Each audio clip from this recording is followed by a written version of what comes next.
ऐसे डॉक्टर जो इंसान के भेष में हैवान बने हुए, जो गरीबों के मजलूमों के खून चूस रहे हैं, उनसे पैसा ऐंठ रहे हैं, और जब वो मरणासन हो जाता है तो सदर अस्पताल का बेड दिखा दिया जाता है। ऐसे तमाम लोगों के खिलाफ हैं। और इस प्रकरण में यह बात साफ निकल कर आया कि इस गंगा साह के साथ यही हुआ कि 60-70 हज़ार रुपये हमसे ले लिए गए। तो वो तो सर्जन है भी नहीं, वो तो फिजिशियन है, गुनाह नहीं कर रहा है, उसको भगवान ने गरीब बनाया तो उसको भी न्याय पाने का अधिकार है।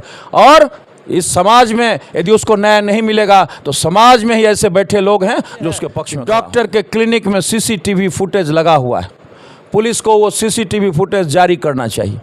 पहले डॉक्टर साहब कहते हैं कि मैं तो उस मरीज को पहचानता भी नहीं हूँ।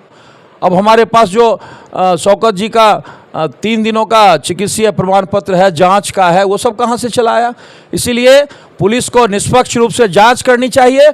और वेलफेयर स्टेट में पुलिस का दायित्व है कि वो सत्य को सत्य रूप में सामने से लोग जो बड़े बड़े क्लिनिक की आड़ में मजलूमों को, गरीबों को लूटना चाहते हैं, उनको हम आगाह करना चाहते हैं आपके इस इंटरव्यू के माध्यम से। राज्यं न स्वर्गं न पुनर्भवम काम ए दुख तपता नाम प्राणी नामाति नाशनम। कामना है कि दुखों में तपते हुए प्राणियों के काम आ जाएं।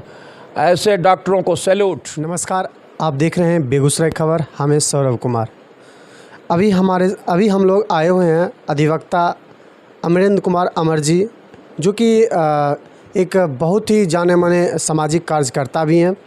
सबसे बड़ी बात, अभी आप लोग के बीच अभी एक मतलब कह सकते हैं कि एक आपराधिक तत्व ऐसा मामला है जो कि इनसे हम बातचीत करना है, क्योंकि ये लॉयर हैं और ये जानकार हैं। क्योंकि अभी देखा होगा, आपने देखे होंगे कि ये जो बेगूसराय में घटना घटी है, जो कि एक गरीब परिवार से बिलोंग करते हैं और डॉक्टर जो भी हैं उनके संदर्भ में हम बात करेंगे। सबसे पहले बेगूसराय खबर में आपका स्वागत है सर।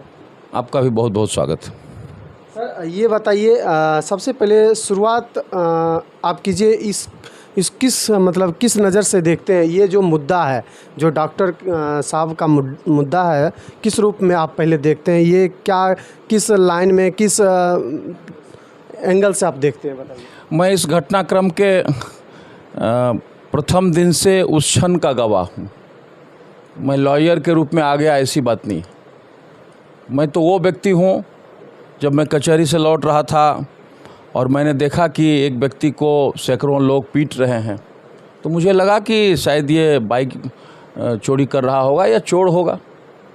तो हमने उस बीच में उस उन्मादी भीड़ को हमने कहा कि भाई अरे पीट के मार दोगे तब तो 302 चलेगा, तुम सब जेल चले जाओगे, इसलिए इसको पुलिस के हैंड ओवर कर दो।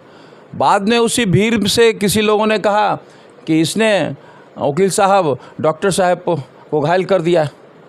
फिर भी हमने बचाने का प्रयास किया, लेकिन वो भीड़ उसे गली में ले गई। और गली में ले जाने के बाद मैं 4 कदम पर अपनी गाड़ी रोककर हमने थाना को फ़ोन किया, थाना ने फ़ोन नहीं उठाया। तो उसके बाद हमने पुलिस अधीक्षक को फ़ोन किया, पुलिस अधीक्षक ने तुरंत रिस्पॉन्ड किया, पुलिस को भेजा, और वो उसके बाद उन्मादी भीड़ के हाथ से छीनकर उसको पुलिस ले गई थाने। बाद में जो प्रकरण हुआ और जो FIR दर्ज हुआ वो आपके सामने है। इसके बारे में जब अन्य बातें आने लगी तो शुरू में तो प्रथम दृष्टया यही लगा कि एक व्यक्ति जो अंदर जाकर डॉक्टर को घायल कर रहा है। लेकिन पिछले दिनों ज़िले में 2-3 घटनाएं हुई। एक बकरी के CO को घर में जाकर छुरा मार दिया, एक रजिस्ट्रार को उसके ऑफिस में ही मार दिया, फिर लगा कि एक डॉक्टर को भी उसके क्लिनिक में प्रहार कर रहा है। तो इसके पीछे कुछ न कुछ तो कारण होंगे। और मैं क्रिमिनल साइड का 25 वर्षों से अधिवक्ता हूँ, तो मेरे दिमाग में ये हुआ कि आखिर ये हुआ क्यों। हमने इसके पीछे लोगों को लगाया, हमने सोचा कि भाई इस व्यक्ति से संपर्क किया जाए, वो तो जेल चला गया, इसके परिजनों से संपर्क किया गया। और जब हमने संपर्क किया तो हमें तो आश्चर्यजनक तथ्य सामने आ गए। हमें आ गए कि उसकी पत्नी जो सुनीता मर गई, वो 25/8 से लगातार इनके इलाज में थी और 28 तक इलाज में रही, और 28 के शाम को वो सदर अस्पताल में एडमिट हुई और रात में ही मर गई, और 29 को उसको डेथ सर्टिफिकेट मिल गया। और उसके बाद जब हमने पता किया तो हमें पता चला कि ये थोड़ा सा मैच्योर्ड नहीं है, दिमागी रूप से उतना मैच्योर्ड नहीं है जो उसके आप जो वर्सन सुने होंगे, परिजन ने भी कहा, और आपने जो उसके वर्सन सुने उससे भी आपको लगता होगा। तो वो बिना परिजन को बताए हुए यहाँ पर आ गया और उसने कंपाउंडर से पैसा मांगना शुरू कर दिया। कंपाउंडर से पैसा मांगने लगा तो उस क्रम में कंपाउंडर ने भी उसके साथ मारपीट की। अब इसने भी एक सर्जिकल ब्लेड का मामला आया। अब सीधा बात है कि कोई आदमी डॉक्टर के हत्या, डॉक्टर के हमला के उद्देश्य से आएगा तो अपने घर से छुरी लाएगा, खुखड़ी लाएगा, या डॉक्टर के ही सर्जिकल ब्लेड से उसको प्रहार करेगा। इसका मतलब वहाँ की परिस्थितियाँ ऐसी बनी होगी, चाहे कंपाउंडर के द्वारा, डॉक्टर के द्वारा, कि उसको लगा होगा कि अपने बचाव में करना चाहिए। उसने बचाव में जो भी किया है वो तो अनुसंधान का विषय है, लेकिन उसके बाद बाहर में भीड़ के द्वारा उसको पीटना, मॉब लिंचिंग का प्रयास, वो भी गलत है। तो इस संपूर्ण प्रकरण के बाद हमें लगा कि ज़िले में जो क्लिनिक खुले हुए उसमें तो ट्रेंड लोग भी नहीं हैं, डॉक्टर हैं, उनके साथ किन किन लोगों को रहना चाहिए, जो कंपाउंडर्स हैं उनके भी मानक बने हुए। क्लिनिकल एस्टेब्लिशमेंट एक्ट में कौन कौन कहाँ रहेगा, किस एडुकेशन का कौन व्यक्ति किस दक्षता के साथ कहाँ कंपाउंडर होगा, कौन जांच करेगा। यहाँ तो पैथ लैब भी चल रहा है, यहाँ तो जांच भी हो रहा है उसी डॉक्टर के अंदर में, और सारे जांच के नाम पर पैसे वसूले जा रहे हैं। वो व्यक्ति यदि कह रहा है कि 60-70 हज़ार रुपये हमसे ले लिए गए, तो वो तो सर्जन है भी नहीं, वो तो फिजिशियन है। तो आखिर उन्होंने लिया। मैं जानता हूँ शौकत अली जी को, शौकत अली जी को मैं बच्चे से जानता हूँ, जिसमें सदैव वो यहाँ बड़े डॉक्टर हुआ करते थे, और बहुत से डॉक्टर तो पैदा भी नहीं हुए थे जो भी डॉक्टर दिख रहे हैं। तो मैं बेगूसराय में ही पैदा लिया, मैंने डॉक्टरों को बड़े नज़दीक से देखा है, और मेरे परिवार में 1 दर्जन डॉक्टर हैं, मेरे परिवार में, मेरे रिलेशन में 1 दर्जन डॉक्टर हैं, इसलिए मैं डॉक्टरों को जानता हूँ। डॉक्टर जो इंसान के स्वरूप में है, जो रंती देव के रूप में है कि ना तो हं कामे राज्यं ना स्वर्गं ना पुनर्भवम कामे दुख तपता नाम प्राणी नामाति नाशनम। कामना है कि दुखों में तपते हुए प्राणियों के काम आ जाएं। ऐसे डॉक्टरों को सैल्यूट। और ऐसे डॉक्टर जो इंसान के भेष में हैवान बने हुए, जो गरीबों के, मजलूमों के खून चूस रहे हैं, उनसे पैसा ऐंठ रहे हैं, और जब वो मरणासन हो जाता है तो सदर अस्पताल का बेड दिखा दिया जाता है। ऐसे तमाम लोगों के खिलाफ हैं। और इस प्रकरण में यह बात साफ निकल कर आया कि इस गंगा शाह के साथ यही हुआ। गंगा शाह एक कबाड़ी बेचने वाला है, 200-300 रुपये, 400 रुपये पर डे कमाता होगा। वो कहाँ से पैसा लाएगा? और उसकी पत्नी मर गई, और उसके बाद पुलिस के भी पक्ष में भी कमी है, पुलिस ने दोनों तरफ से तहकीकात नहीं किया। मैं सवाल खड़ा करता हूँ, क्या यदि साधन संपन्न व्यक्ति होता और उसके डॉक्टर से लड़ाई हो जाते तो केस एंड काउंटर केस होता कि नहीं? यदि उसकी पिटाई होती तो वो भी काउंटर केस करता कि नहीं? लेकिन गंगा शाह गरीब है, इसीलिए इस समाज में गरीब होना सबसे बड़ा गुनाह है। और ये वेलफेयर स्टेट है, इसमें ये दिनकर की धरती है, ये जिंदा कौम है, ये जिंदा ज़िला है। इसीलिए सत्य की बात उठती रहेगी, और जो लोग इसमें विश्वास करते हैं कि बिगाड़ की डर से ईमान की बात नहीं कहेंगे, तो मैं उन लोगों में शामिल नहीं हूँ। मैं अधिवक्ता भी हूँ, मैं सामाजिक कार्यकर्ता भी हूँ, और मुझे इस बात का फ़ख्र है कि जो ऐसे केसेस जिसमें ड्रेडेड क्रिमिनल्स, जिसने पत्रकार की हत्या की, जिसने मुखिया की हत्या की, जिसने सामाजिक कार्यकर्ताओं की हत्या की, उसके खिलाफ चाहे सरकारी अभियोजक के रूप में हो या प्राइवेट लॉयर के रूप में हो, मैंने काम किया है, परिणाम भी सामने आया है। इसीलिए तमाम ऐसे लोग जो बड़े बड़े क्लिनिक की आड़ में मजलूमों को, गरीबों को लूटना चाहते हैं, उनको हम आगाह करना चाहते हैं आपके इस इंटरव्यू के माध्यम से कि उस पर मेरी नज़र है। मैं भी लॉयर हूँ, मैं भी फीस लेता हूँ, मैं गरीबों का भी काम लड़ता हूँ उसके लिए। वो 200-500 भी देता है, मैं कंपनियों का काम भी देखता हूँ, और उस कंपनियों से लाखों रुपए का फीस भी लेता हूँ। समाज में सबको जीने का हक है, और आपको यदि भगवान ने डॉक्टर बनाया है, आपको भगवान ने वकील बनाया है, तो समाज के प्रति भी रिस्पॉन्सिबिलिटी है, परिवार के प्रति रिस्पॉन्सिबिलिटी है कि माल कमा रहे हैं, पैसा कमाइए, अच्छी बात है, लेकिन इस समाज में रहते हैं तो समाज के प्रति भी दायित्व है कि समाज में गरीब भी जिंदा रहेगा, समाज में अमीर भी जिंदा रहेगा। और यदि ये बात खत्म हो जाएगी तो ये दिनकर की धरती नहीं रहेगी, जिस दिनकर की धरती ने कहा है कि पूजनीय को पूज्य मानने में जो बाधा भ्रम है, यही मनुज का अहंकार है, यही मनुज का भ्रम है।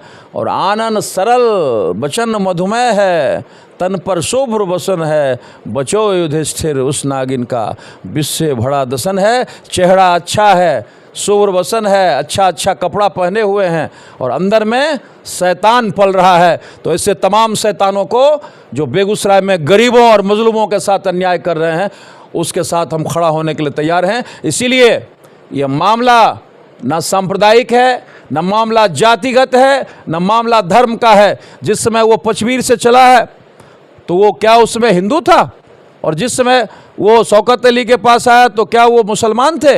वो एक मरीज अपने डॉक्टर पर विश्वास करके आया था। इसीलिए समाज में इसी विश्वास को जिंदा रहने दीजिए कि एक मरीज डॉक्टर के पास आया है। यहाँ पर सामाजिक कार्यकर्ता के रूप में बहुत सारे डॉक्टर हैं जो हमारे रिलेटिव हैं, जो हमारे संबंध के हैं। उन्होंने भी गलत किया तो मैंने आवाज़ उठाई, और बाद में जब अच्छा किया तो मैंने अप्रिसिएट किया। यही तो जिंदा कौम है, यही तो जिंदा समाज है।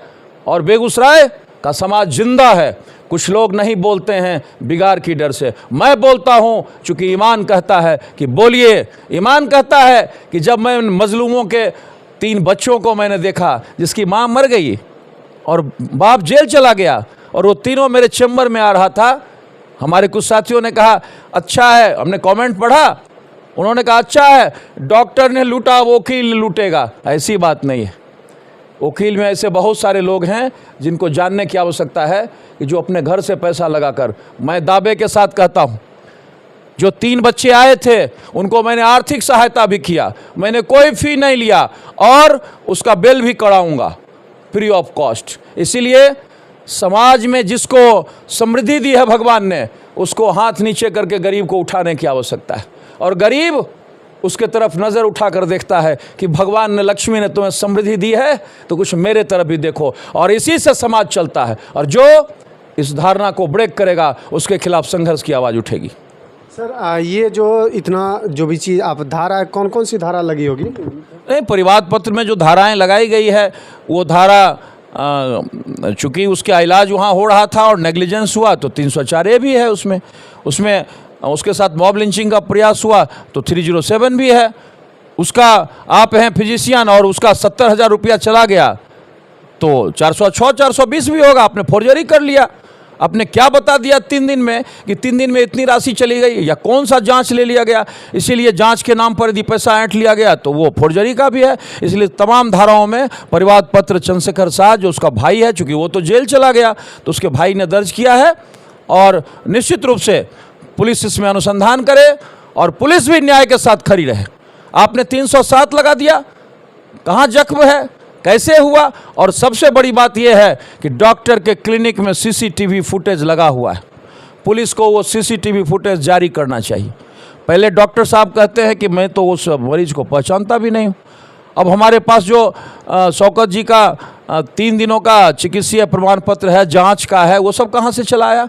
इसीलिए पुलिस को निष्पक्ष रूप से जांच करनी चाहिए, और वेलफेयर स्टेट में पुलिस का दायित्व है कि वो सत्य को सत्य रूप में सामने लाए। कोई गरीब है तो कोई गुनाह नहीं कर रहा है, उसको भगवान ने गरीब बनाया तो उसको भी न्याय पाने का अधिकार है।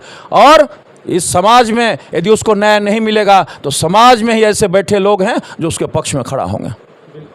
सर का कहना है, आप लोग जानते होंगे, क्योंकि गरीब होना सबसे बड़ी इस देश का, क्या इस पूरी दुनिया का एक मजबूरी हो गया है, क्योंकि लोग गरीब का रुपया ऐंठना जानते हैं। अगर समाज इसके साथ नहीं है, अगर प्रशासन इसके साथ नहीं है, सामाजिक कार्यकर्ता अगर इनके साथ नहीं होंगे तो फिर ये कल की डेट में कोई क्रिमिनल बनेंगे, कोई कुछ अपना हथियार या कोई इस तरह के वो सर बन सकते हैं। इस पर हम इससे सहमत हैं कि समाज में यदि न्याय नहीं मिलता है। मैं जब स्टूडेंट लाइफ में था तो नक्सलवाद के बारे में अध्ययन करता था। मुझे किसी विचारधारा से परहेज नहीं। मैं कम्युनिज्म को भी पढ़ा, मैंने नक्सलिज्म को भी देखा। क्यों उसके तरफ मुखातिब होता है? चूँकि जो व्यवस्था बनी है, जो पुलिस प्रशासन है, जो प्रशासनिक व्यवस्था है, वो यदि न्याय नहीं देता है तो अपराधियों के शरण में चला जाता है, वो नक्सलाइट के शरण में चले जाता है। इसलिए समाज को बचाने के लिए ये आवश्यक है कि समाज का जो ताना बाना है वो टूटे नहीं। राजनीति तो होती रहेगी, लेकिन समाज बचेगा, समाज जिंदा रहेगा तो राजनीति होगी। और जो लोग धर्म के नाम पर, जो लोग जाति के नाम पर राजनीति करना चाहते हैं और हर एक चीज़ों में वो राजनीति का एंगल निकालना चाहते हैं। क्या राजनीतिक दल का कार्यकर्ता होना गुनाह है? राजनीतिक दल का कार्यकर्ता सबसे ज़्यादा ईमानदार है। और मैं तमाम ऐसे संघर्ष के साथियों का सैल्यूट करता हूं जो जिस भी जाति में, जिस भी बिरादरी में, जिस भी राजनीतिक दल में है और जो समाज के संघर्ष को ज़िंदा रखता है, जो दिनकर के हुंकार को ज़िंदा रखता है, हम उसको सैल्यूट करते हैं। हमें तो कोई विचारधारा से परहेज नहीं है। कम्युनिस्ट पार्टी के जो भी साथी हैं, जो पिछले दिनों पीयूष हत्याकांड हुआ और एक संघर्ष हुआ हमारे साथ जेल में, जो जिस जिला प्रशासन ने क्रूरता के साथ सरकारी काम में बाधा डालने के आरोप में मुझे जेल भेजा, तो मेरे साथ कम्युनिस्ट के अनजान भी थे, मेरे पास साथ अकेला भी था, मेरे साथ माले का चरणदेव वर्मा भी था, मेरे साथ कवि पुष्कर भी था, मेरे साथ जफीर मियाँ भी था। इसीलिए समाज में तमाम ऐसे जिंदा लोग जो समाज की बात करते हैं, समाज के संघर्ष को जिंदा रखते हैं, हम उनके साथ खड़े हैं। वो मेरा साथी है। इसीलिए मामला न जाति का है, मामला न धर्म का है, मामला न पार्टी का है, मामला समाज का है। समाज जिंदा रहेगा तो पार्टियां खुद जिंदा रहेगी।